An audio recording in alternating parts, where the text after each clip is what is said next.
I've titled this lecture Revolutions, Tyrants, and Wars. It sounds like a terrible title, but that's exactly what it's about.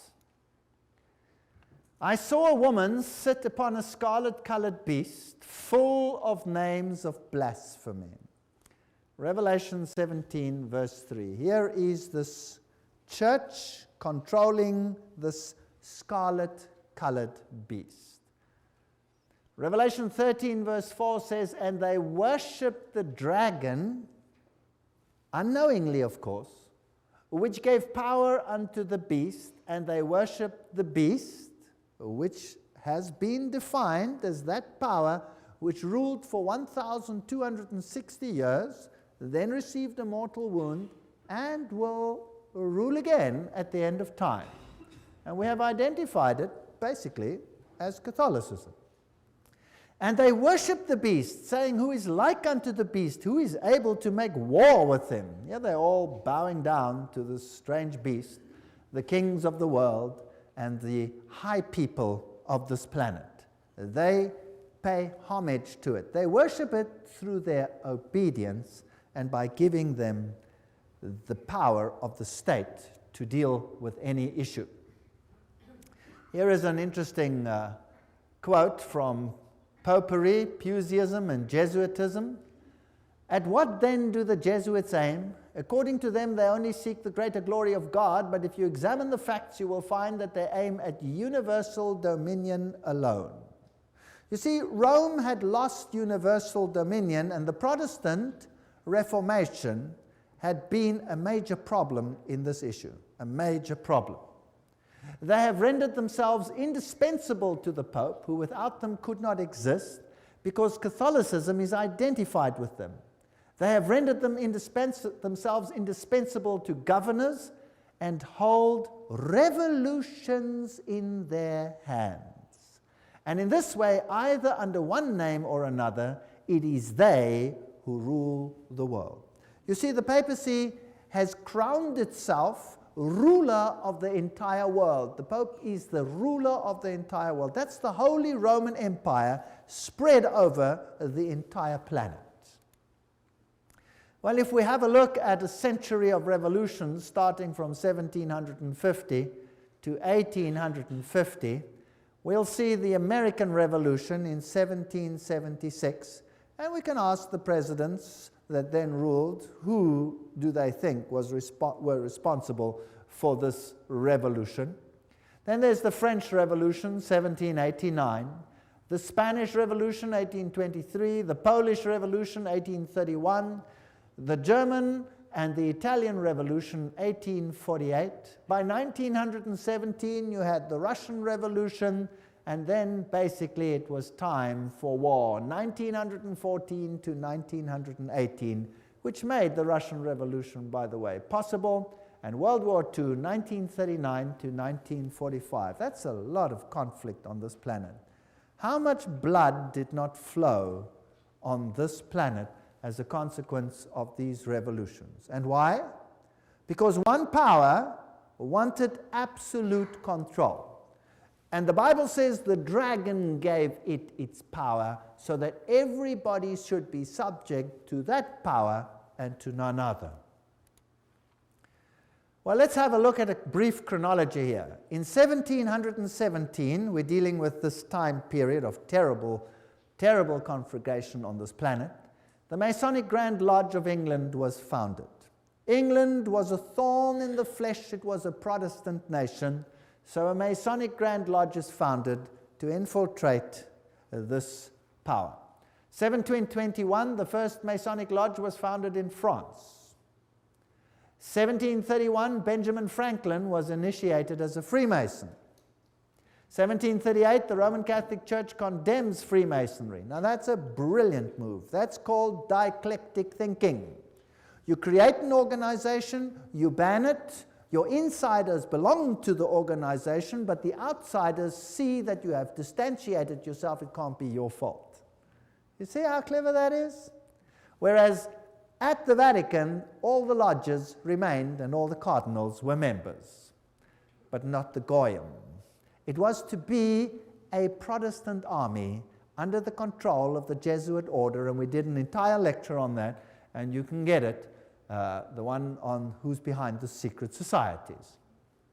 By 1758, Sir Francis Dashwood founded the Hellfire Club. Benjamin Franklin visits England to discuss the future of American colonies with Dashwood. 1768, foundation of the rite of strict observance. That's the 33-degree level of Freemasonry by Baron von Hunt, based on the Templar tradition. So that's an interesting point.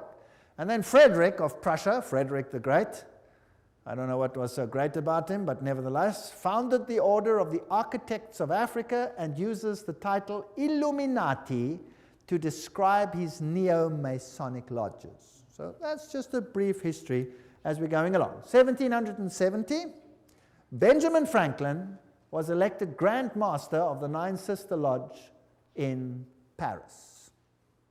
1771, Grand Orient Masonry was founded in France. 1776, Order of the Perfectibilists, or Illuminati, was founded. Notice they call themselves perfect. The American Revolution starts. So by 1776, they had put everything in place. 1778, Peter I founded the Secret Circle. 1785, Grand Masonic Congress allegedly plotted the French Revolution. The Illuminati was banned in Bavaria, or went underground there. 1789, French Revolution. 1784, Illumist conspiracy to overthrow the Habsburg monarchs of the Holy Roman Empire. So the monarchies must go. The monarchies were often opposed to Jesuit rule, and they banned the Jesuits. Well, it was payback time. Nobody bans the power of the Roman Catholic Church. In 1816, John Adams wrote to President Jefferson, "Shall we not have a regular swarms of them here in as many disguises as only a king of the gypsies can assume, dressed as painters, publishers, writers, and schoolmasters? If ever there was a body of men who merited eternal damnation on earth and in hell, it is this society of Loyolas." They didn't mince words in those days, eh? Wow. That's the new Jesuits. There's the quote. Everything I say has got a quote. Now, many writers warned of this great conspiracy of the Jesuits. Samuel Morse, remember, the founder or the inventor of the Morse code, wrote, "The author undertakes to show that a conspiracy against the liberties of this republic, the United States, is now in full action. Under the direction of the wily Prince Metternich of Austria, who, knowing the impossibility of obliterating this troublesome example of a great free nation by force of arms, is attempting to accomplish his object through an agency or an army of Jesuits. The array of facts and arguments going to prove the existence of such a conspiracy will astonish any man who opens the book with the same incredulity as we did." So those are the people that the presidents believed were behind all these conspiracies. President Abraham Lincoln himself said the Protestants of both the North and the South would surely unite to exterminate the priests and the Jesuits, if they could learn how the priests, the nuns, the monks, which daily land on our shores under the pretext of preaching their religion, are nothing else but emissaries of the Pope, of Napoleon III, who was a high Freemason, of course, and other despots of Europe, to undermine our institutions, alienate the hearts of our people from our Constitution and our laws, destroy our schools, and prepare a reign of anarchy, here as they have done in Ireland, in Mexico, and in Spain, and wherever there are any people who want to be free." That's quite a statement. 50 years in the Church of Rome, the priest Father Chiniki wrote, he used to be a Catholic and then became a Protestant, "This war would never have been possible without the sinister influence of the Jesuits. We owe it to popery that we now see our land reddened with the blood of our noblest sons." Abraham Lincoln, 1865, 16th President of the United States. Lincoln's private letters that were burnt by his son Robert, restated by Charles Chiniki, who was the personal confidant of the president. In a letter dated 22 January 1870, Mazzini wrote to Pike. Now, Albert Pike is this high Mason who wrote the manual, if you like, of Scottish Freemasonry. He said the following: we must allow all of the federations to continue just as they are. It must appear as things are as they were in the beginning, with their systems, their central authorities, and diverse modes of correspondence between high grades of the same right, organized as they are at present, but we must create a super right, which will remain unknown, to which we will call those Masons of high degree, whom we shall select. With regard to our brothers in Masonry, these men must be pledged to the strictest secrecy. Through this supreme right, we will govern all Freemasonry, which will become the one international center, the more powerful because its direction will be unknown. Now, Albert Pike wrote a letter to Mancini, and that was dated August 15, 1871, in which he propagated that there should be a world order, a one order where all nations are under the control of one central organization. And in order to achieve this, they planned, and there are numerous quotes for this, so I've put a number on the screen because some will say, I don't trust this, I don't trust that, I don't trust the other. Here are references down there, there are references up there, there will be references in other slides, so it comes from different sources. He said, and this was, by the way, on display in the British Museum and could be seen there until it was taken away. The First World War, to overthrow the power of the Tsars in Russia, protector of orthodoxy, and bring about an atheistic communistic state. Did that happen? Yes. Now that was written long before this event. Long before this event. This was written in 1871. This war broke out in 1914. The Second World War, that's also written long before the event, to originate between Great Britain and Germany, to strengthen communism as antithesis to the Judeo-Christian culture, and bring about a Zionist state in Israel. Did it achieve this objective? Yes. In fact, after this war, Israel, in its present form, was reinstated under the protection of Britain. And then, interestingly enough, a Third World War, a Middle Eastern war involving Judaism and Islam and spreading internationally. That's fascinating. Is that on the cards, or what do you think? Certainly sounds like we are on track.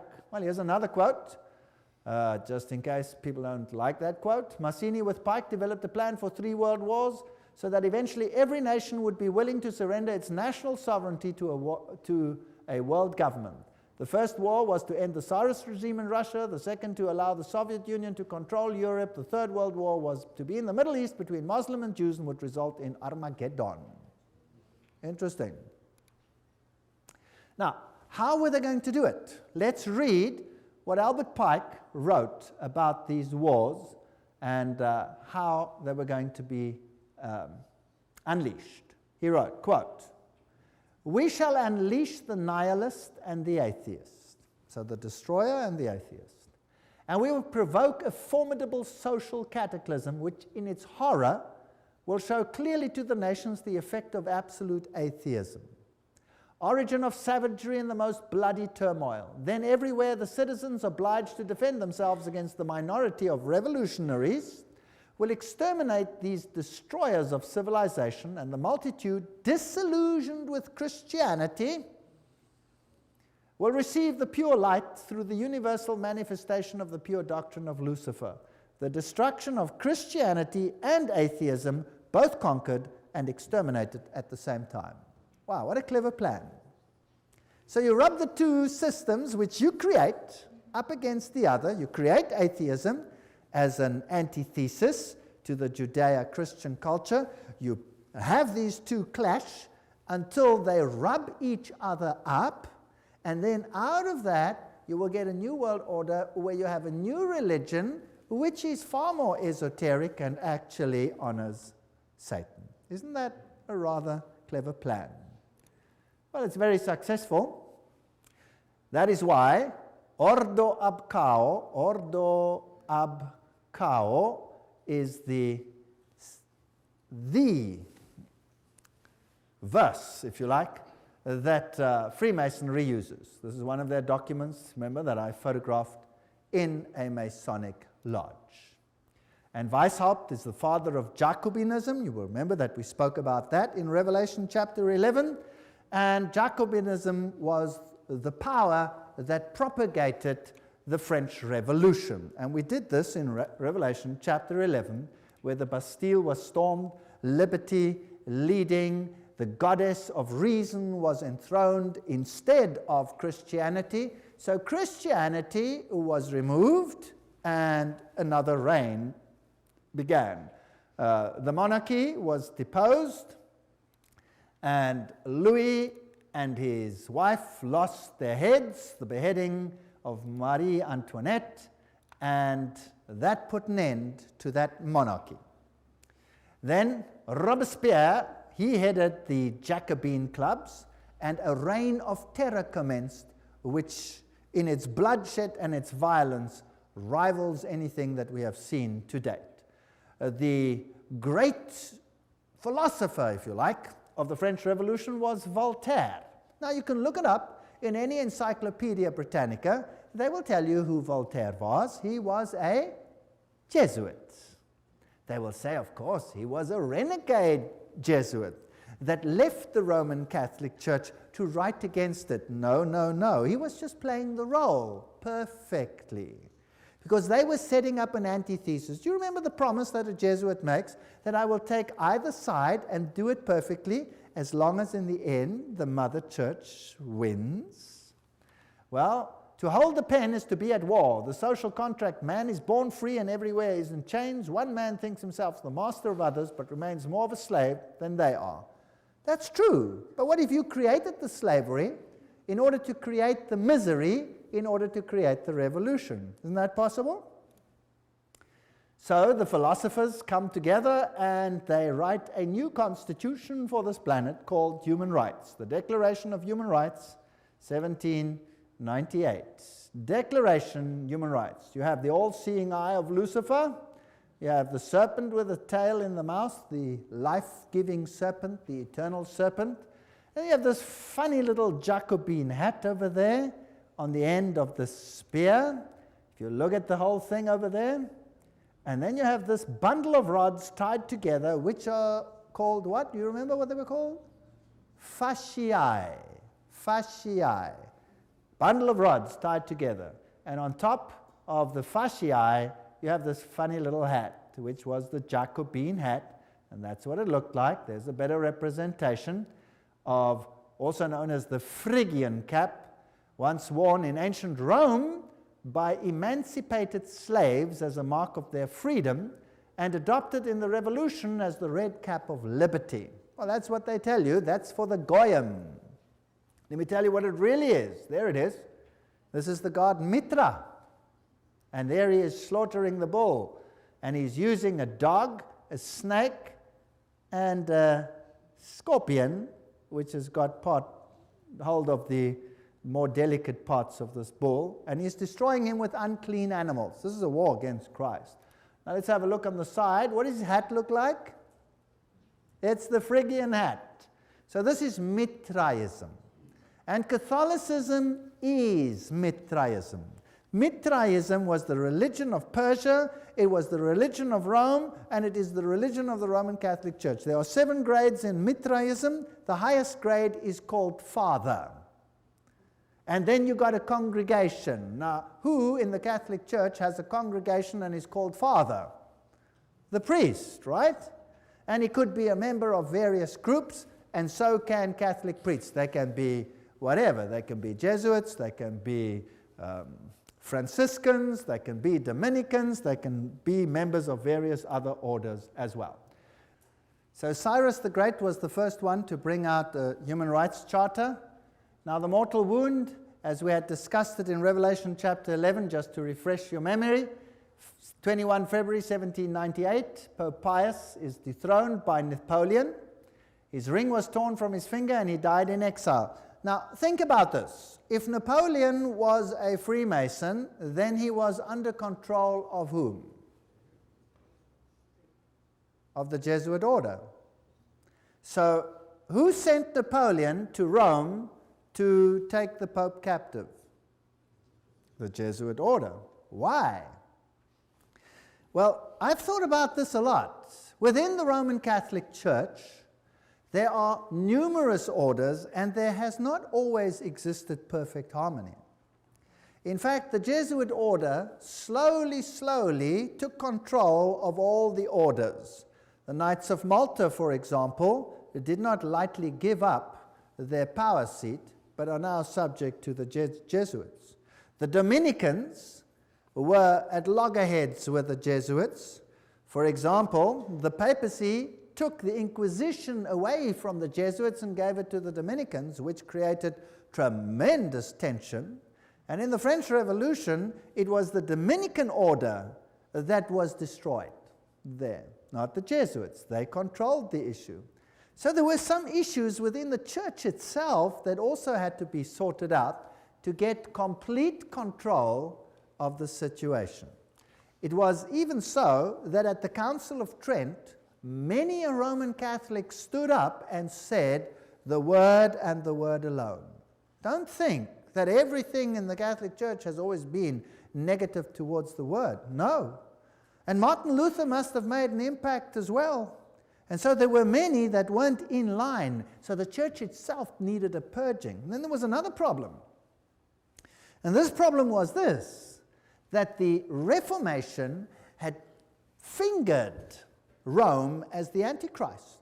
Now, if the Reformation fingers Rome as the Antichrist, any move that seems to emanate from Rome will be looked at with what?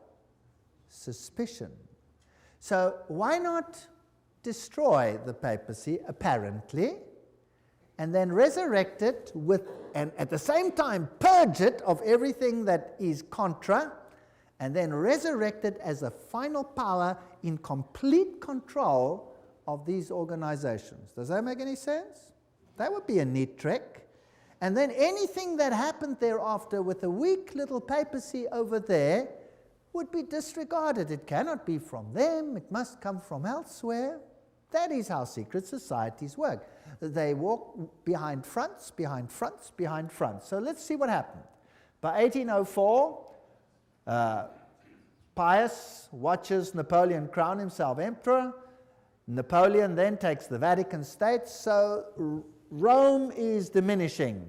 By 1848, Mazzini attacks Rome, and Pope is exiled. Papal states are gone. So this power is gone. The Protestants literally relaxed, basically. Dangerous thing to do. Berthier takes the Pope captive.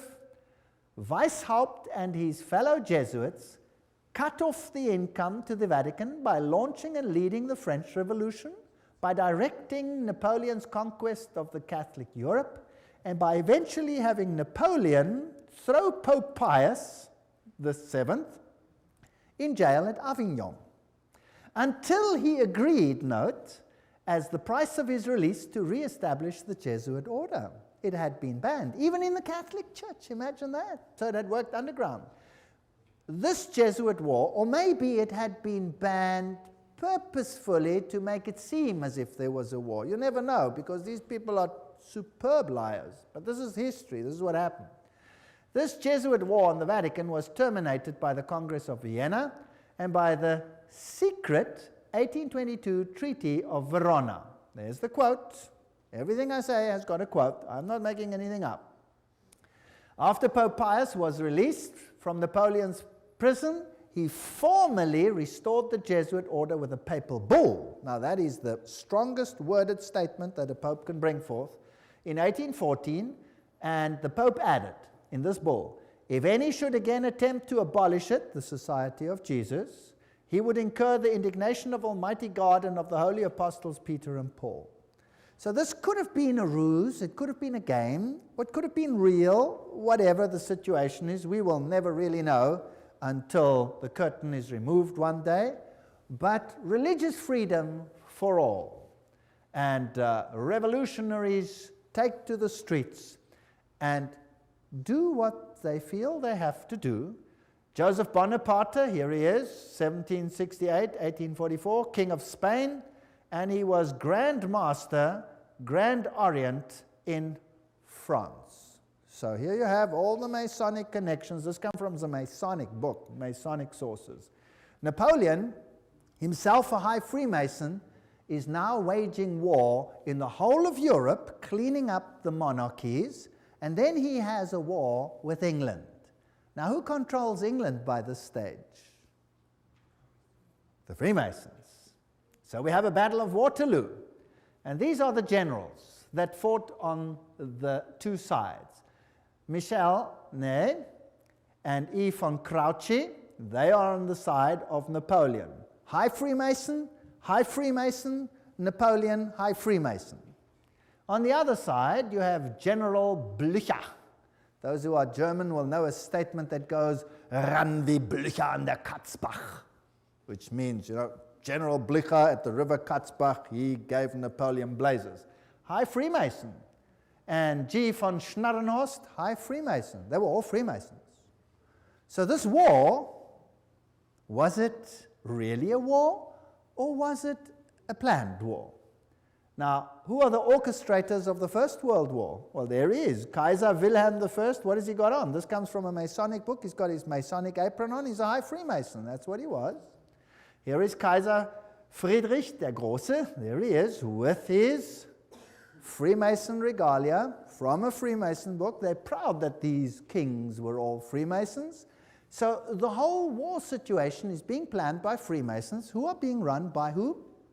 By the Jesuits. Now let's have a look at America quickly. Here is this grand building, the Capitol.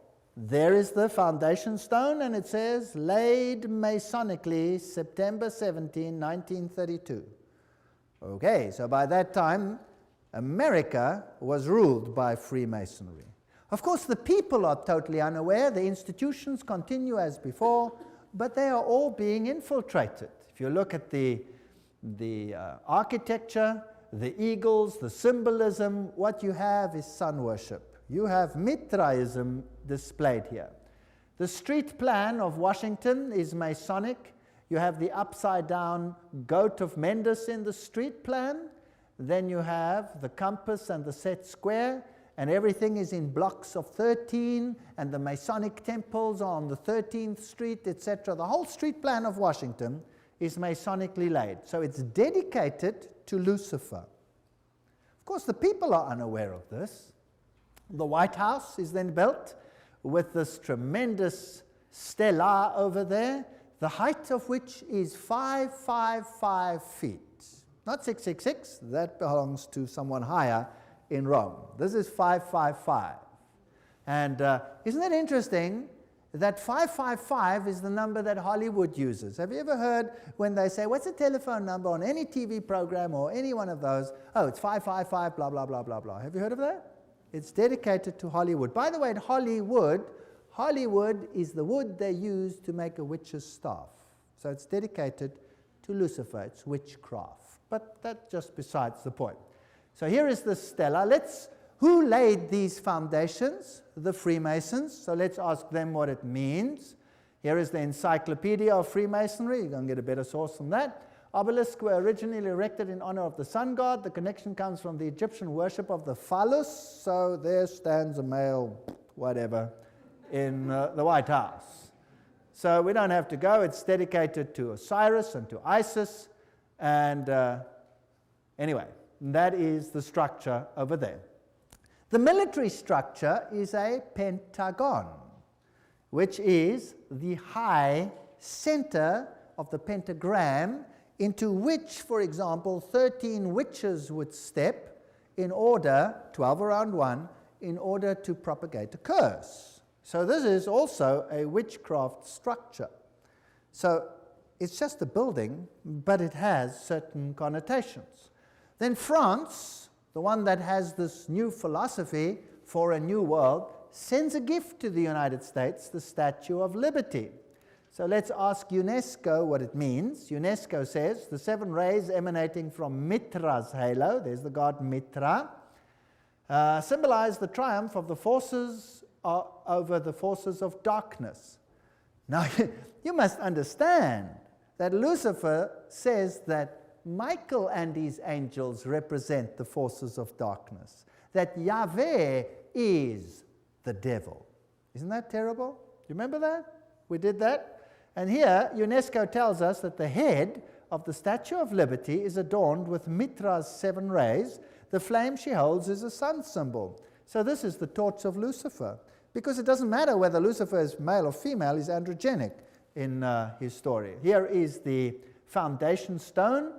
At this site on August 5, 1884, the cornerstone of the pedestal of the Statue of Liberty, enlightening the world, that's illumination, was laid with ceremony by William so-and-so, Grand Master of Masons. And there's the Masonic sign. So the Statue of Liberty is Masonic. Everything will appear to be Masonic as we continue. Tex Mars writes, towering above the shimmering but polluted waters, she holds in her outstretched arm and her hand the torch of fire and light, a gift of the Masonic order. The modern inheritors of the Illuminati heritage of the Statue of Liberty was sculptured by Frederic Bartholdi, a member of the Masonic Lodge of Alsace-Lorraine in Paris, France. The statue is significant to the secret societies plotting the New World Order. There you go. Right, by 1854, Pius declared the Immaculate Conception of the Virgin Mary. Now, Mary she's always been there in Roman Catholicism, but now Mary is being placed into the very center and legitimized as the Mother of God and as an entity in heaven. In 1869, Pius summons the First Vatican Council, and in 1870, the Dogma of Papal Infallibility is published. Now we have another God on earth. And Ultramontanism triumphs. The Jesuits see to it that all power is concentrated in one man. What happens then? By 1917, the Russian Revolution. And you had this interesting Fatima message. There's a link with Islam there, but never mind, we'll come to that in the next lecture. Russia will be converted. The Holy Father will consecrate Russia to me. And then there was a vision of hell, and the third vision was that the present Pope would have an assassination attack, which happened. Now, it's not too difficult if you've planned all these things from the beginning to say what will happen. You see? Not too difficult. Now, let's have a look at the parallels between the Jesuit French and the Russian revolutions. They worked like this. Both revolutions were based on communist writings of Freemasons, Voltaire, Marx. The Jesuits perfected communism on their reductions in Paraguay. So in Paraguay, they tested whether this would work or not and perfected it there. Both revolutions plundered the state churches. Both revolutions ended the monarchies. Both the Bourbon and the Romanov dynasties had expelled the Jesuits. Both of them were gone. They weren't going to take this chance again.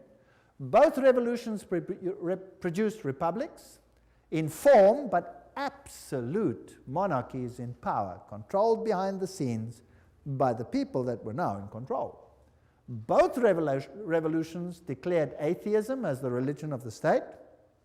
Both revolutions carried out a reign of terror by an inquisitional secret police. And boy, was that some reign of terror. Millions died. Stalin is personally responsible for the death of millions of people. Both revolutions resulted in military dictators responsible for the elimination of dissenters. Exactly the same pattern. If it works once, why not use it again?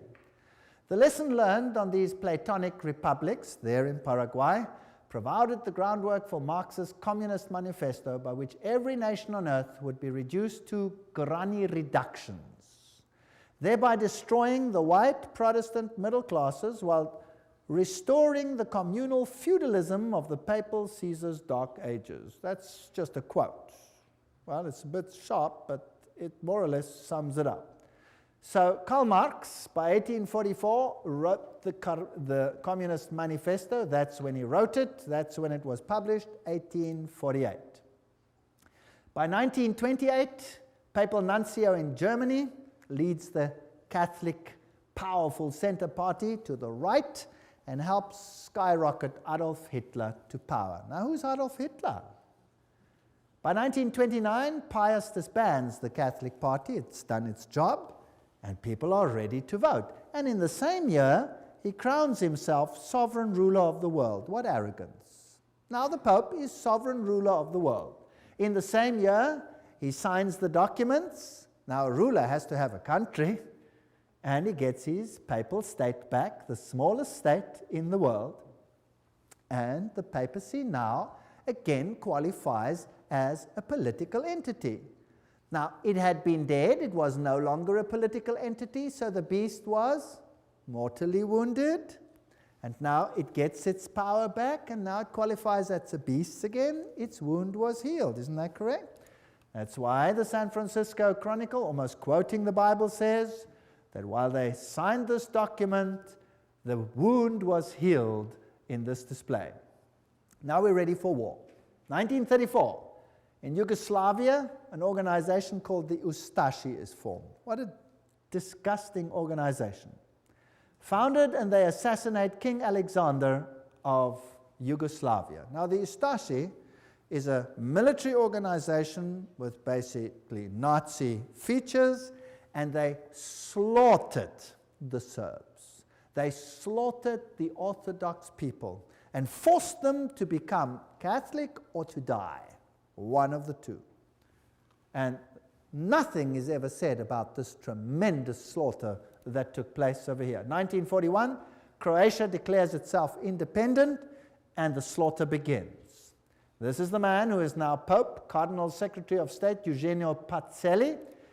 There is his family, all of them Masonic connection, and of course, they have the Banco di Romano at their disposal with Rothschild money. This man, does he have Masonic features? Yes. Here he is at his election. His cell number was 13, a very important number in Freemasonry. There he is in the Masonic triangle stamp that they produced. There he is with the Masonic sign, just as Anthony Sayer had it, and something else. From then on, the papacy wore the ephod, the little plaque that was also worn by the priests of Israel. Now, let's ask Albert Mackey, a 33-degree Freemason, to quote to us what this means. He says, "The Grand High Priest of the Royal Arch Freemasonry from 1859, 1865 in the USA states in his standard work," this is him, states that the High Priest of the Royal Arch officially wears the ephod. So who's the High Priest of Freemasonry? And there is the Pope. Well, Pacelli visited the United States and conversed with this man, President F.D. Roosevelt. Now, this is a large picture which should never probably have been released, and they're probably very upset that it has been released, but it shows Roosevelt in his full Masonic regalia. And there it shows him with his fez on his head, and he's receiving a Masonic handshake. Note the Masonic handshake. And interesting fez, we will come to that in the next lecture, what that all symbolizes, why they are wearing fezes. And he appoints Myron Taylor as special envoy to the Vatican.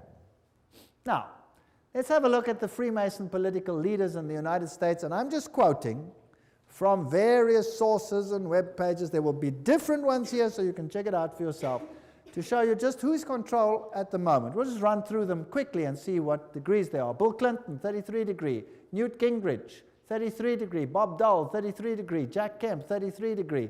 Storm Thurmond, 33 degree. Colin Powell, 33 degree. Jesse Helms, 33 degree. Barry Goldwater, 33 degree. Al Gore, probably 33 degree. Then another one over here, another one, James Monroe, Andrew Johnson, James Garfield, McKinley, Roosevelt, of course, William Taft, Franklin Roosevelt, Harding, Lyndon Johnson, Gerald Ford, Ronald Reagan, George Bush, all of them, Yitzhak Rabin, Yasser Arafat, Prince Philip, Duke of Kent, many others. Here's another source. Saddam Hussein, that's interesting, we'll have to come to him, 33 degree Freemason.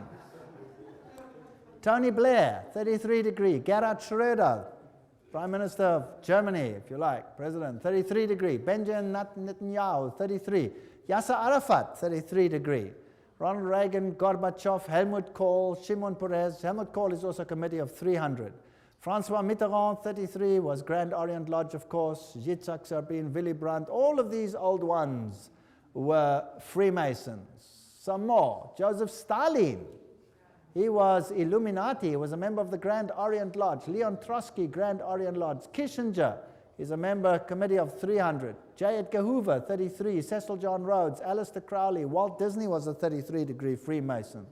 Olive Palm, Al Gore, Tony Blair, Joseph Mengele. That's interesting. That's the mass murderer of the Nazis. He was Illuminati. Robert McNamara. You name it, they're all there. Billy Graham. Oops, sorry, let's move on. Colonel John Glenn, Buzz Aldrin. Everyone who's ever been up in space has to be a Freemason of the highest degrees. Edgar Mitchell, all the way through, Francis Bacon, Lord David Owen, all the negotiators, Richard Halbrook. I'm just running through some of them. Alan Greensprang, Peter Wallenberger. Queen Elizabeth is the queen of the Bilderbergers. Prince Philip, Queen Beatrix, she's the committee of 300. Prince Bernard of the Netherlands, committee of 300. And so we go on and on and on and on. Ted Kennedy, Rockefeller, David Rockefeller, Teng Hui, Baron von Rothschild. Hillary Clinton is 6 grand dame. She's a very high Freemason. Albert Pike, of course, you know, Bertrand Russell, Otto von Habsburg, Weishaupt, all the way back. Here is Edgar Hoover. President Dwight D. Eisenhower there honors him with the 33 Grand Cross at the special White House ceremony. They're not ashamed of any of this. Here are just about all the presidents of the United States in the presidential gallery of the lodge. I photographed this myself. I went into the lodge, I went into the presidential gallery, I photographed each one of these. And then, me? Not me. Anyway, there they all are as Freemasons. If we look at the American dollar, some very interesting things happened under the time of Roosevelt. There is this symbol on the dollar, there's that symbol. We haven't got time for all of this. In God we trust, one. If you look at this symbol over here, it says Annuit Cuptus Novus Ordo Seclorum. If you intercalate the hexagram, then you'll have this A-S-N-O-M, which is a scrambling of Mason, Mason. If you go to the other side, it points to objects, and it then reads Arlto, you have Arlington. There's too much there to talk about, and many interesting things. If you go to the 1 and you go to the half moon, there's a little structure over there. Can you see it? It's a micro dot. You'll have to get a magnifying glass and look at it under a magnifying glass, and you'll see it's a little owl. A little owl. Owl in a half moon. And this over here you'll see is a spider's web. There's a lot of symbolism over here. Now if you go to the ancient coins, you'll see that the deities were associated with the owl, and you will see that when we went to the Bohemian Grove, what did they worship there? The great owl of Bohemia, and you saw the presidents of the United States bow down to the owl of Bohemia. Quite a scary business. Now, looking at this symbol, you have the all-seeing eye of Lucifer. It is not yet on the base of the triangle. When it is placed on, he will have his kingdom. But that is Lucifer, Annuit Coptus, he God, Novus Ordo Seclorum, new order of the ages. There are 13 levels over there. The bottom one is the date of the founding of the independence of the United States, but it is also the founding of the Illuminati. You have the spider's web, symbol of the new age. You have over here the band, the ribbon of Lucifer. You will see it over here in this Roman Catholic Church, where you have Anubis, the phoenix, symbol of Jupiter, the god Jupiter, and the skull and crossbones, and there you have the ribbon. You see it? Associated with Jupiter. That's on the flame. And all of these symbols tell us one interesting story. On the other side, you have this symbol. There are 9 feathers. There are 13 spears. There are 13 leaves. There are 13 pentagrams. shaped in the form of a hexagram. You have the eagle.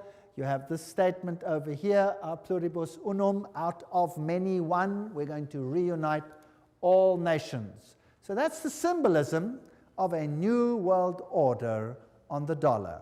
The world is going to be united under one central government, and that government is going to be in control of Lucifer, not Jesus Christ. Although Jesus Christ, of course, knows about it, permits it, and is ultimately in control. He tells us ahead of time that this is going to happen.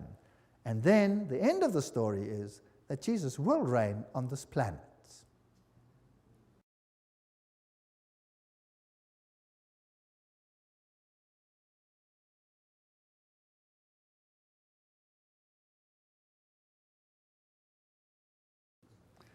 In the previous section, we were looking at the symbolism on the US dollar, and we saw how all of this symbolism is Masonic and appeared on the dollar note after the time of Roosevelt.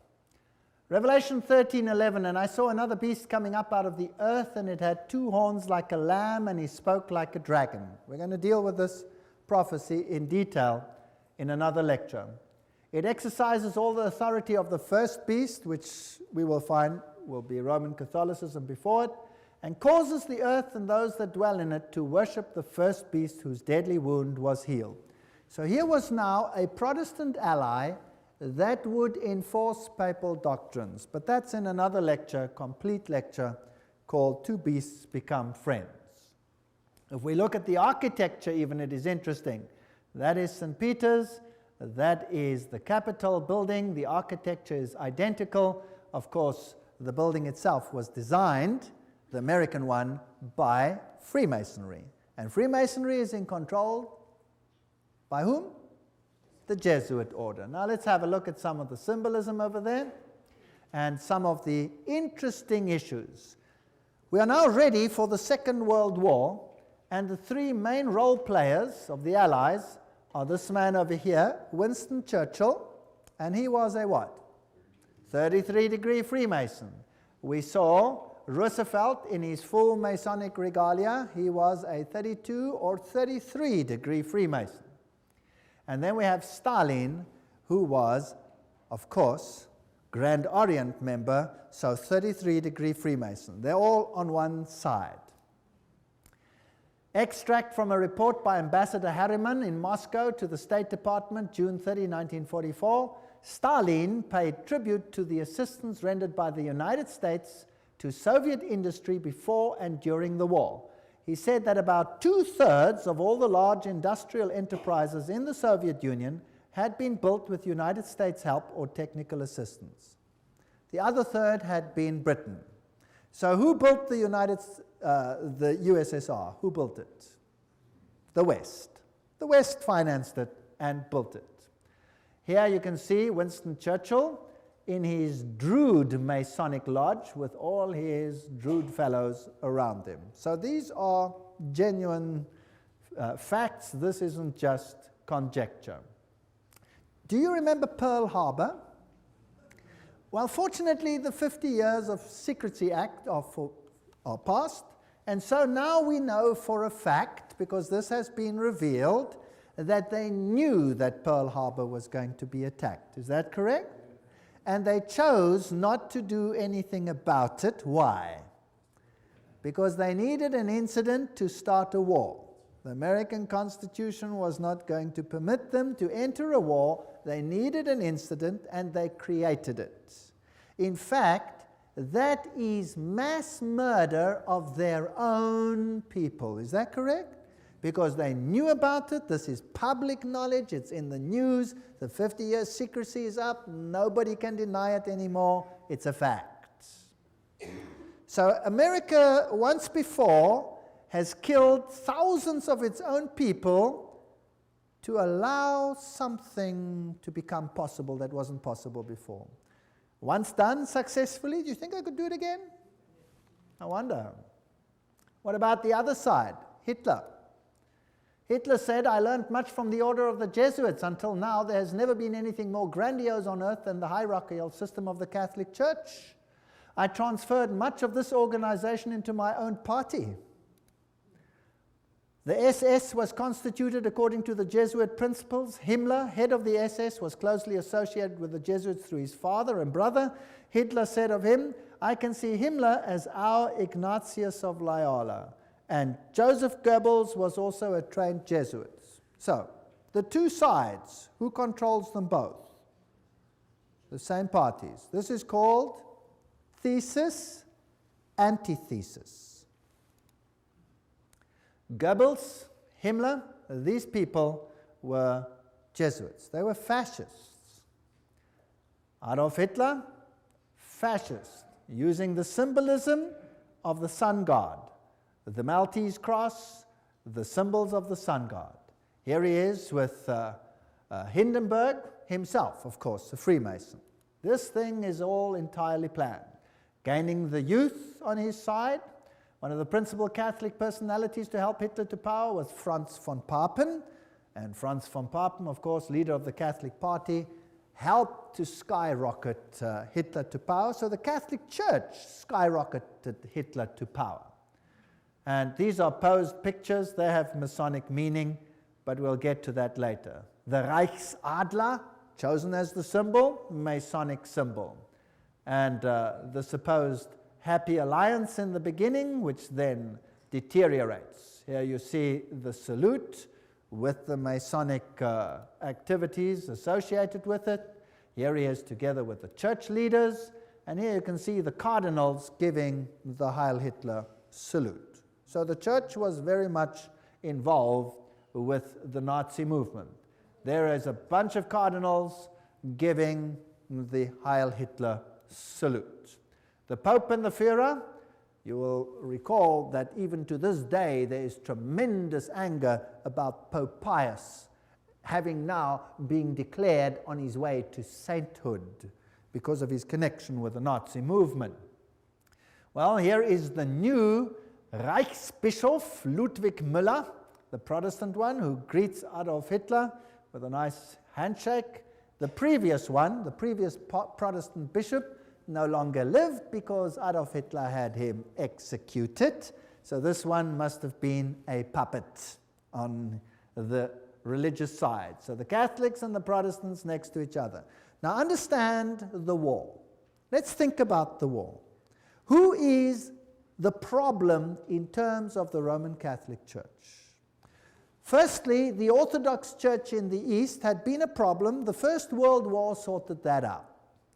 The Tsar had been removed, and the Orthodox Church had been subjected, as were all the churches, to make it look right, by atheistic communism. But the leaders of communism were all Catholics. In fact, I have traveled in many of those countries, and the old people all told me, now we understand why the leaders of the communist regimes, why they all attended the Catholic Church. Why, if they were all atheists, were they such good Catholics? Well, this mighty army is built up, but Germany is divided. The north of Germany, and particularly the east of Germany, is all Protestant. They're Lutherans. And they are skeptical of the papacy. Whereas the south of Germany is all Catholic. In the Orthodox countries, like the entire USSR, you have the Orthodox Church controlling the mindset of the people. Now, since the takeover of communism, that has been reduced or subjected, and the Orthodox Church has been subject to the state. Now comes this mighty war. The symbols being carried here are the symbols of Lucifer. They're also used in theosophy. There you can see them.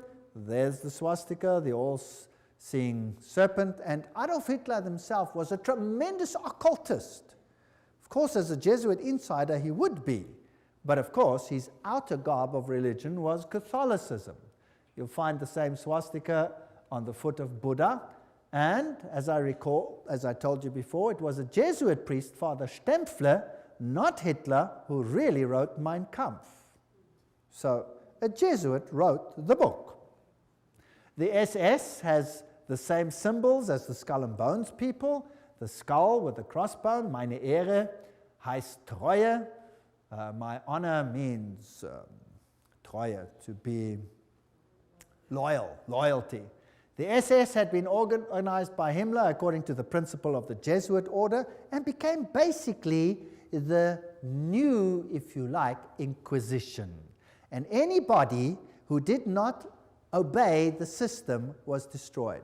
Now we read much in the literature about 6 million Jews who were destroyed. But we read nothing about 2.5 million of the most brilliant people in Germany, all the professors, all the intelligent, highly educated Germans who were killed by Adolf Hitler. You see, thinking people cannot be tolerated in such a regime. Downgrade the mindset. We must have serfs and elite, Goyen, catechumens, cattle, and then the super illuminists. How irritating. Remember that the Jesuit magazine, Civiltà Cattolica, house organ of the Jesuits, says quite frankly, fascism is the regime that corresponds most closely to the concept of the Church of Rome. Fascism is fascinating, excuse the pun. Fascism has one central leader. You see, Pope eventually, one central leader, total control over the people, yet the people believe that they are free because they are getting everything that they require. Unlike communism, they may have property rights, but the property rights are qualified, and I'll come to that in a later lecture in case you are duped into that. Now here are these fasciae. Let's have a look at them. The bundle of rod accompanied by an axe or a spear, which symbolized power over life and death, carried by the Roman official as symbol of authority. Under the Republican conflict or Praetor, starting on an expedition, he took his vows on the Capitoline Hill, where the Vatican sits today. This is very symbolic. He acclaimed imperator, in other words, leader by his troops. He decked his fasci with a laurel, and on his return deposited the wreath upon the Capitoline Hill. Everything leads to Rome. Fascinating story. So where you find the fasciae, you must know that Rome is behind it. Fascist regimes use the fasciae. So fasciae can look like that with an axe, or the axe can go through, or it can be a spear like it was in the French Revolution. These are fasciae. Now, where do we find the fasciae? Well, in 1888, campaign poster of incumbent President Grover Cleveland, Benjamin Harrison defeated them, but later he won. Cleveland was re-elected to a non-consecutive term. There his eagle is standing on 2 fasciae. See it? Fascism, hidden in the United States. Do you know the United States should be as far as the East is from the West from fascism, isn't it? Well, isn't that fascinating? The US Capitol building, if you go right to the tippy-toppy, that's what you have. Fasciae, fasciae, fasciae, fasciae. So the United States eventually is going to become a fascist state. Nobody would have believed that 50 years, 100 years ago, 10 years ago, maybe not even 5 years ago. Today, what does it look like? Is there mighty state control over every single one, just like in the times of the SS? If you move, is there a new law coming out which will watch the people of the state? Yes or no?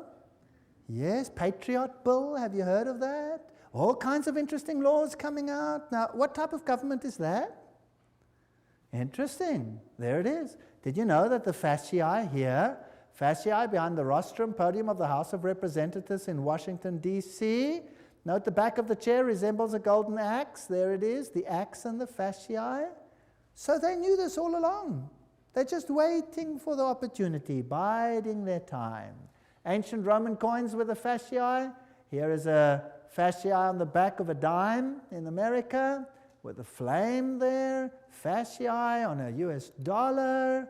And presidents sitting next to fasciae is Washington. Even Abraham Lincoln sat on a fasciae chair. Here's the insignia of the National Guard. It has fasciae. There are fasciae and the Statue of Liberty. Let's read what Anthony Sutton, remember this man who wrote about Skull and Bones, educated at the University of London, Gottingen, California, research fellow, Hoover Institute. This is an important man. Let's see what he has to say. How the order creates war and revolution. Talking now about Skull and Bones, which is the Illuminati, which is the Jesuits behind the scenes, as we have seen. Operational history of the order can only be understood within the framework of Hegelian dialectic process. Hegel, the great man who said, always create two directions, thesis, antithesis, rub them up against the other. Who cares how many people die in the process? Then you have synthesis. Then you get what you actually want. From this axiom, it follows that controlled conflict can create a predetermined history. For example, when the Trilateral Commission decided managed conflict, etc., we read this quote before, so I'll just skip it. The synthesis, that's which comes together, sought by the establishment is called the New World Order. Without controlled conflict, this New World Order will not come about. Random individual action of persons in society would not lead to this synthesis. It's artificial. Therefore, it has to be created. So you hear about a war here and a war there and a revolution here and a revolution there. Revolutions have to be financed. You never hear where the money comes from to finance them. Who finances the revolutions? Who runs them? You see? So you have Nazis against Soviet Unions, North Korea, North Vietnam, ad nauseum against the United States. The conflict built profits while pushing the world ever closer to a one-world government. Now, isn't it logical that that's what Satan wants? He wants a one-world government. So, in Hegelian philosophy, the conflict of political right and political left, or thesis and antithesis in Hegelian terms, is essential to forward movement of history and historical change itself. Have you noticed that every country has a left party and a right party? Have you heard about that? And your country has it too, otherwise there would be no point to vote, right? Two of them. Now, let's have a look how this is worked. President Woodrow Wilson made this statement. This is now a president speaking. Some of the biggest men in the United States in the fields of commerce and manufacturing know that there is a power so organized, so subtle, so complete, so pervasive that they had better not speak above their breath when they speak in condemnation of it. Aha, so here is a power that controls things. Karl Marx in Das Kapital posed capitalism as thesis and communism as antithesis. Now you'll have Jesuits clamoring for capitalism and you'll have Jesuits clamoring for communism. The clash of opposites must, in the Hegelian system, bring about a society neither capitalist nor communist. That's synthesis. Moreover, in the Hegelian scheme of events, this new synthesis will reflect the concept of the state as God and the individually as totally subordinate to an all-powerful state. If you don't do what the state says, sizzle fits. That's what Adolf Hitler practiced. 2.5 million Germans, sizzle fits, gone. What then is the function of Parliament? Now take note, I'm not saying this. I'm reading it. I get criticized for this statement. You cannot believe. Please don't criticize me. Write to these people. I'm just quoting. What then is the function of a parliament, a congress, for Hegelians? These institutions are merely to allow individuals to feel that their opinions have some value and to allow a government to take advantage of whatever wisdom the peasant may accidentally demonstrate. All right?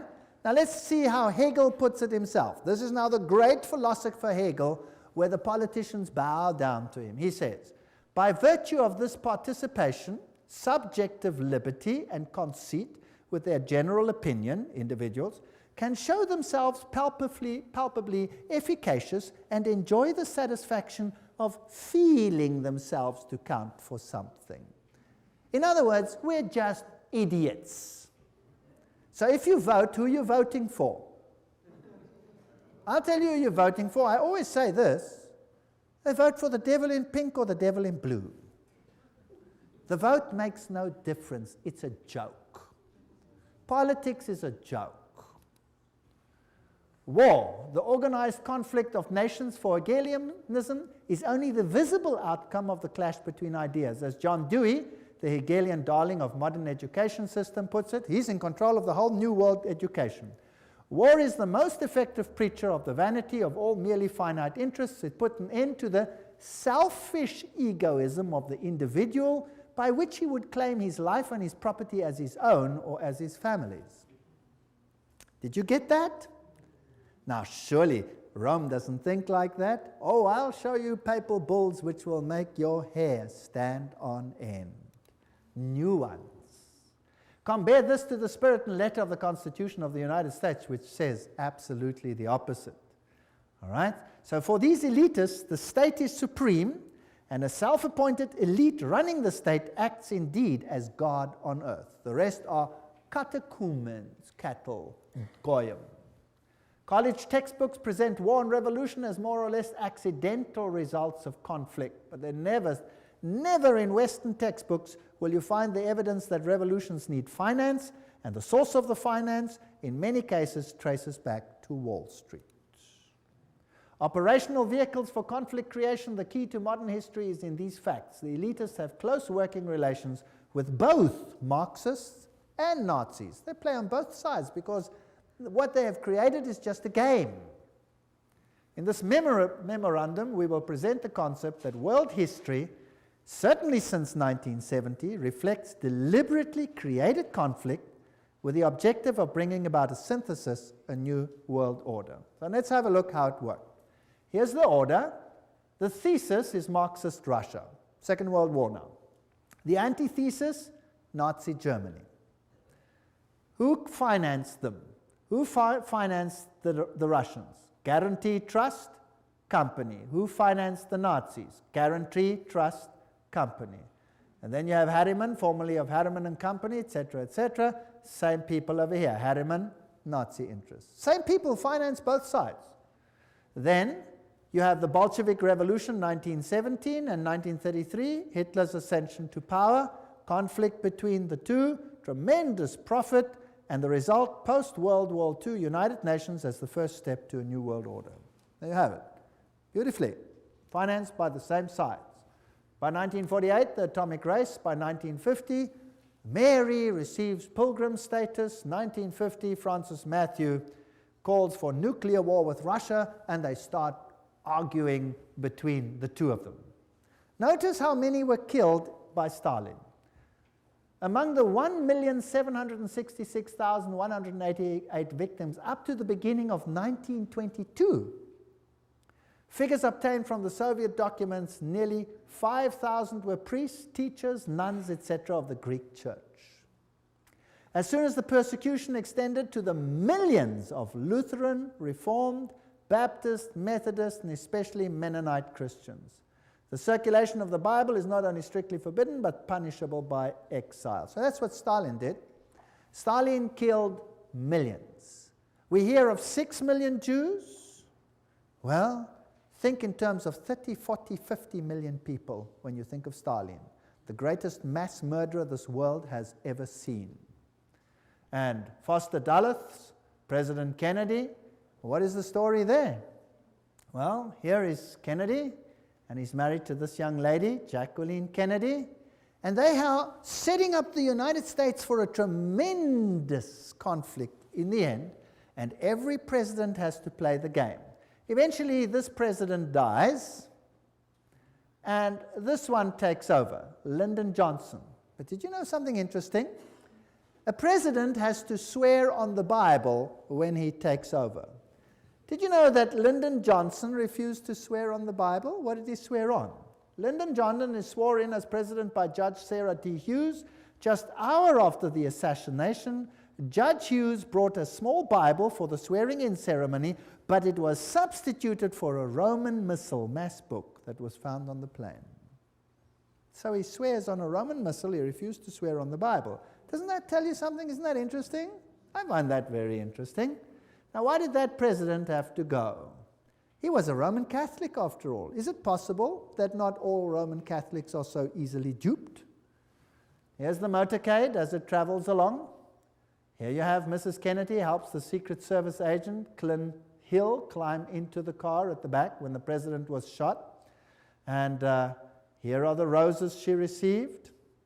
Very interesting. Here is Dallas, 11/22. On November 22, 1963, John Fitzgerald Kennedy, 35th President of the United States, visited Dallas. That's interesting. Also the number 11 over there. That's the building. Here's the building from which he was apparently assassinated, from that window, so they say. There it is, a little bit larger. And here's the plaque where they have written what happened over here. On November 22, the building gained the national notoriety when Lee Harvey Oswald, and somebody did the trouble to underline allegedly, shot and killed President John F. Kennedy. And most people don't believe that Lee Harvey Oswald shot the president. The president's car came down the street. That tree was not yet there and was apparently shot from that window over there. And it happened approximately where I'm standing relative to this picture.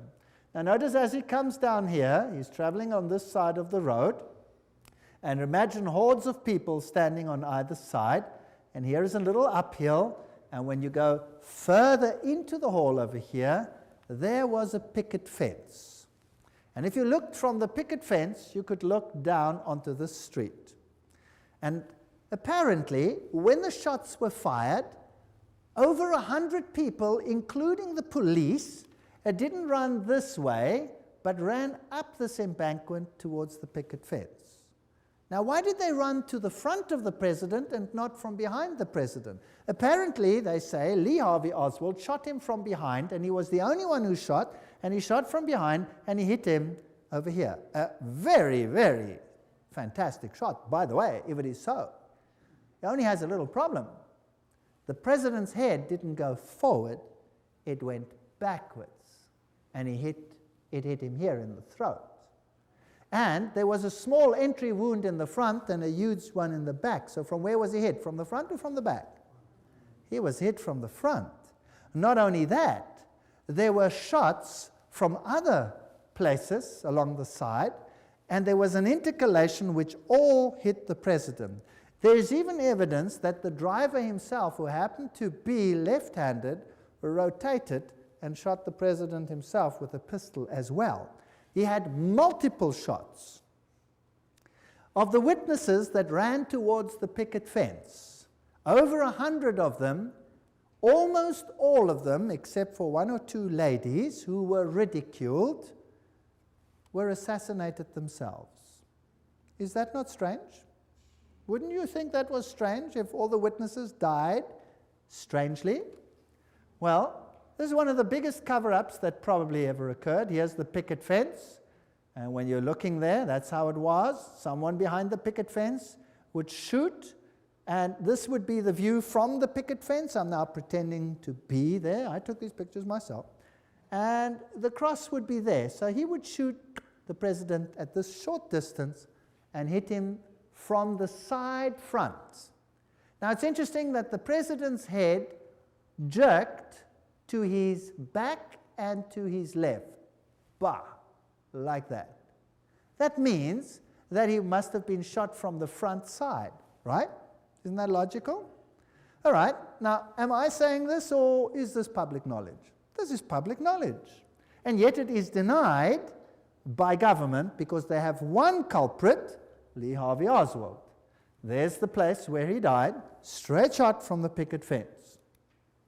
Now, let's have a look how J.F. Kennedy died. And let's look at the television production of this issue, and then you make your own opinion. If we can have the sound on.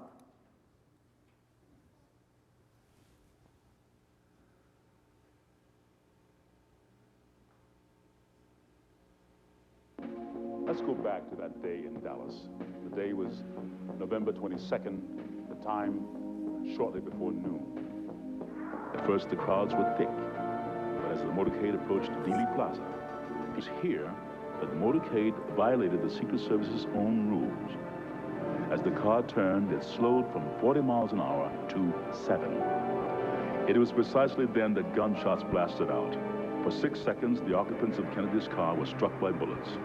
Kennedy grasped for his throat. He grabs for his throat. Kennedy's head exploded, driven with great force backwards and to the left. Then and only then did the president's car accelerate and speed off. Lyndon Johnson, the new president, ordered a federal commission to investigate the crime. The Warren Commission had given us the official version. Lee Harvey Oswald had acted alone. But if all 3 shots had come from behind, then why did the president's head fly backwards? Why did so many people, including policemen, run not towards the book depository where Oswald was, but towards the picket fence? If the Warren Commission was right, why did so many witnesses claim to see something completely different from the official report? As many as 177 people died simply for knowing too much. The moment Kennedy was killed, a massive cover-up went into operation. Witnesses were threatened, and many were killed. Dean Hill interviewed immediately afterwards. Shots rang out, and he grabbed his chest. There was an interval, and then 3 or 4 more shots rang out. By that time, the motorcade had sped away. With us now is Gene Hill, who is closer to the president's car than anyone else at the time of the shooting. Ms. Hill is a Dallas grade school teacher and has feared for her life for the last 29 years. I understand that 2 men claiming to be Secret Service agents interrogated you after the assassination. What were you asked? They asked me what I had seen. I told them that I'd seen the president hit, that I saw a shooter from the knoll, and that I'd heard 4 to 6 shots. But they told me I didn't hear but 3 shots. Were you ever interviewed by the Warren Commission? Oh, yes. I was interviewed by Arlen Specter, who, well, he tried very hard to discredit everything I said. He accused me of all kinds of things, from like a shabby marital affair to seeking publicity to just downright lying. We found the real facts, and certainly no one in the intervening 25 years has disproved our basic conclusions. It was Specter who came up with the so-called magic bullet theory, which tracks one bullet going through both Kennedy and Texas Governor John Connally. The bullet was later discovered virtually intact on Connally's hospital stretcher. The truth, had it been known, had it come out, would have revealed there was a conspiracy. Conspiracy to kill the president needed a scapegoat, a patsy, someone who would take the blame. There were many things you weren't supposed to see, like the paraffin test given to Oswald. It proved conclusively that Oswald had not fired a rifle that day, or the spy camera found in Oswald's possessions, issued to him by the U.S. government, or Oswald's letter to a Mr. Hunt requesting his next assignment. The only Hunt we know of in this case is Howard Hunt of the CIA, who shared the same office with Oswald in New Orleans. The office belonged to Guy Bannister, formerly with the FBI. Not only was this address on Oswald's supposedly pro-Castro leaflets, but the account Oswald used to print the leaflets belonged to the CIA. Howard Hunt with the CIA, Guy Bannister with the FBI, and Lee Harvey Oswald, all in the same office.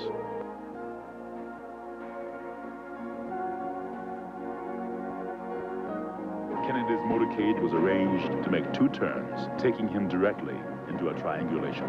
The first shot came from the picket fence. It hit Kennedy in the throat. The second shot came from the Dow Tex building, next to the book depository. It entered Kennedy's back. The third shot came from the southwest corner of the book depository, 7th floor. It hit Connally. The fourth shot came from the Dow Tex. It narrowly missed, hit the curb, wounding a bystander. The 5th and 6th shots were fired almost simultaneously, from the depository and from the picket fence. Both hit Kennedy in the head, one from above, moving him forward. Then, an instant later, one from the front, tossing him back.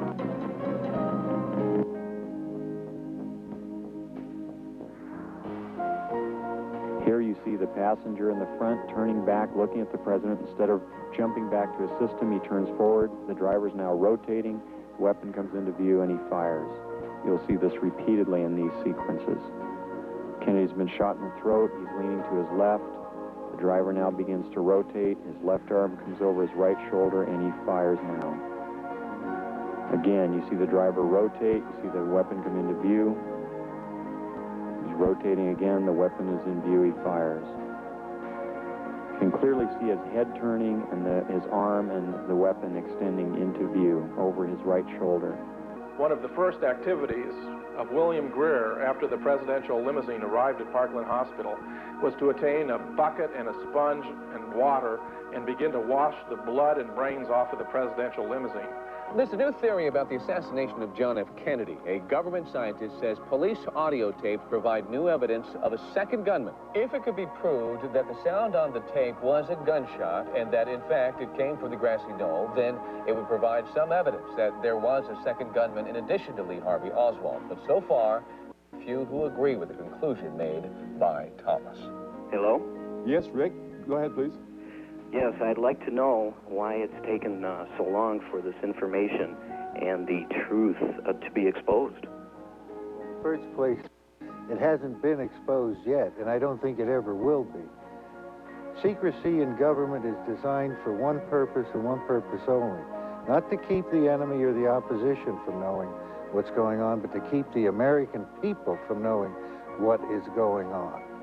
And all the evidence that exists, or might have existed, that would implicate the government in Kennedy's assassination, you can be sure that evidence is now destroyed.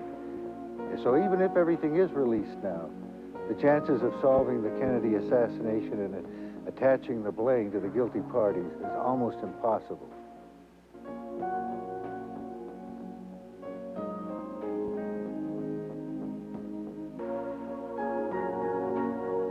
Kennedy was changing the status quo.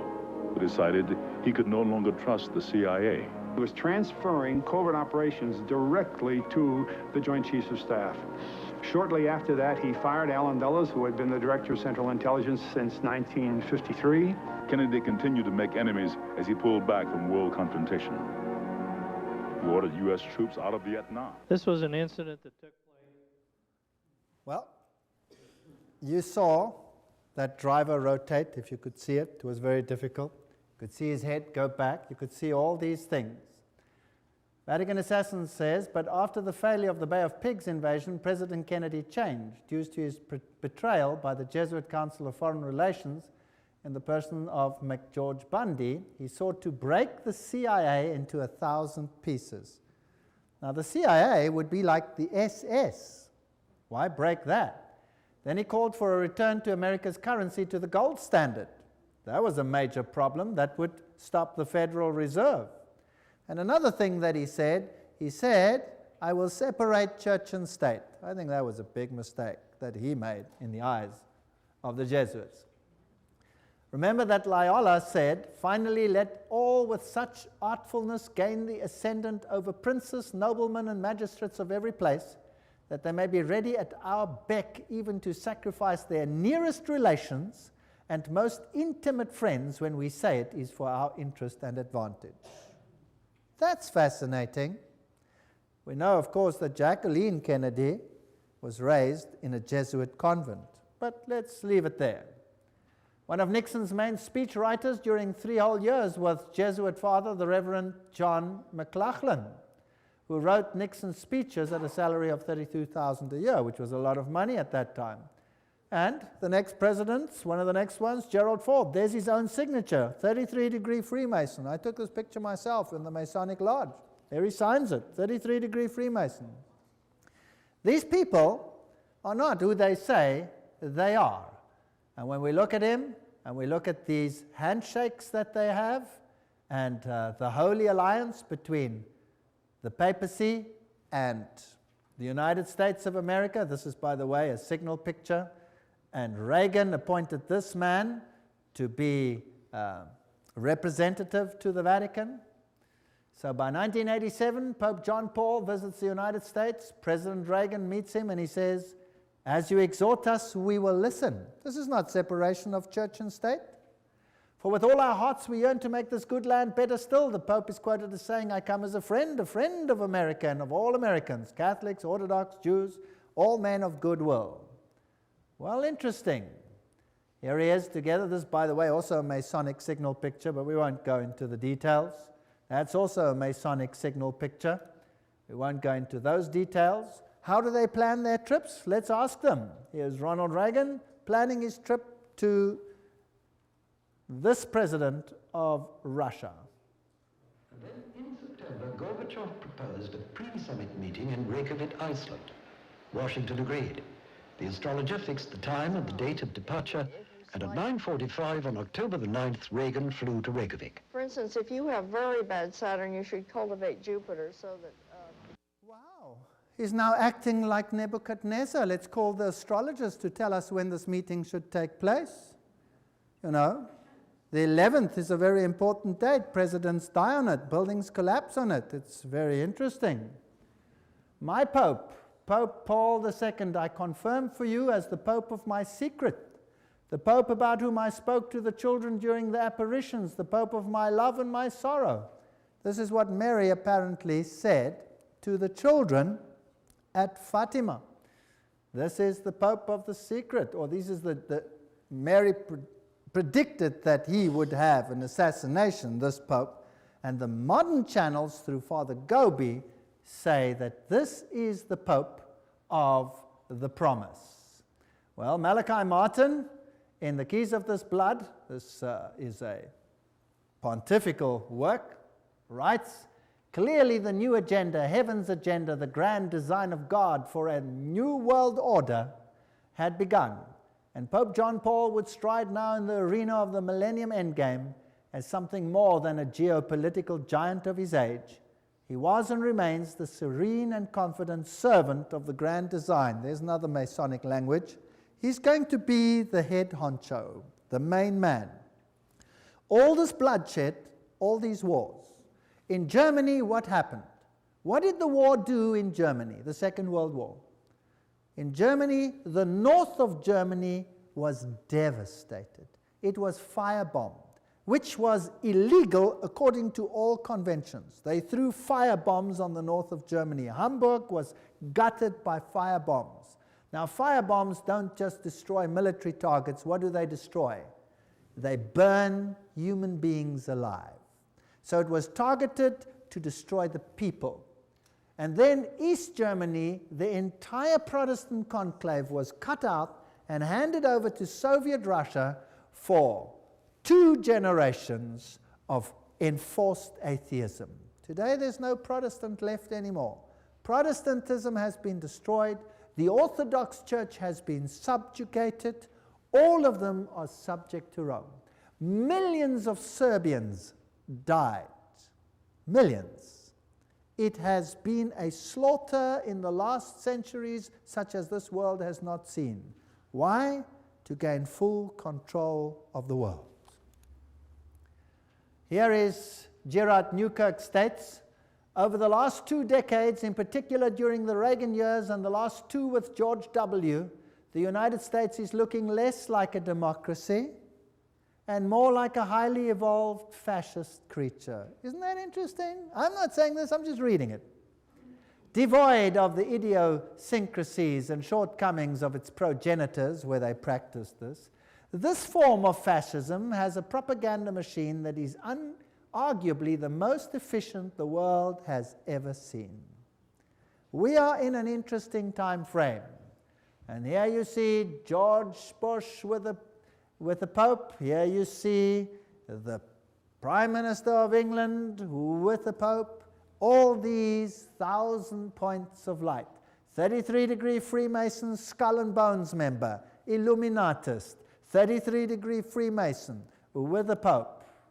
And now let's have a look at this picture. Here is President George W. Bush with the Pope under the picture of Ignatius Loyola. Who's going to be the great spiritual leader of the New World Order? Please note this picture. The Pope sits on the altar of Chorazim. This is when he visited Jerusalem and Israel recently. Israel. The backdrop depicts Christ with an open book that reads, "Love your enemies, I will come soon."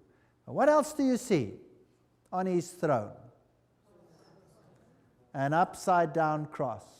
There's the Pope too with an upside-down cross, symbol of Lucifer's victory over Jesus. This is a sad state of affairs, and we looked at the teachings of Illuminism, we looked at the teachings of the Masonic order, of the secret societies, and we saw that Lucifer was their god. They said so themselves. And what do we have to do? Come out of her, my people, that you not be partakers of her sins. I believe that we are on the threshold of history. I believe that the final events are unfolding. And I believe that we need have no fear, because God said that He would give them the opportunity to show their true colors. The final apostasy against God will end in the greatest victory the universe has ever seen, and the kingdom of God will soon be ushered in. If you thought that this was long in the future, I have news for you. It is at the door. Jesus is coming soon. Thank you.